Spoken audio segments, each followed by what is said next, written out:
parle de plus en plus de perte de biodiversité et l'agriculture est souvent citée comme le premier facteur de perte de biodiversité. Récemment, en 2019, deux grands rapports ont marqué l'actualité. Un rapport de la FAO, des Nations Unies pour l'alimentation et l'agriculture, publié en février 2019, qui a montré l'importance de décloisonner les secteurs. On ne peut pas simplement travailler l'élevage d'un côté, l'agriculture de l'autre, l'environnement, les forêts. Tout est imbriqué si on parle de fonctionnement des écosystèmes et de biodiversité. Le rapport le plus important de 2019 a été un rapport de l'IBES, d'experts scientifiques qui ont produit un rapport où là a vraiment été pointé du doigt l'importance de l'agriculture comme le premier facteur de dégradation, d'extinction des espèces. Si on parle de biodiversité, il me semble qu'il faut aller plus loin que les niveaux d'espèces. Et ce qui nous intéresse en agriculture, ce sont les multiples dimensions de cette biodiversité.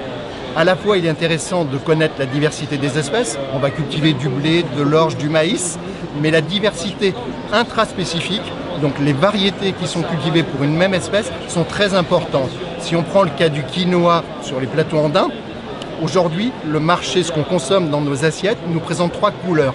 Du quinoa blanc, du quinoa rouge, du quinoa noir. Mais les paysans, les premiers pays producteurs, le Pérou et la Bolivie, ont maintenu 6000 variétés paysannes. Et c'est ça qui est important. Comment travailler pour conserver dans les champs des paysans, avec les paysans, comprendre à quel type de sol ces variétés correspondent, pour quelle altitude on va les cultiver, est-ce qu'elles sont résistantes à des maladies, des ravageurs, et surtout comment on va les utiliser. Si on ne lie pas la diversité cultivée à la diversité qu'on retrouve dans nos assiettes, on n'arrivera pas à le faire.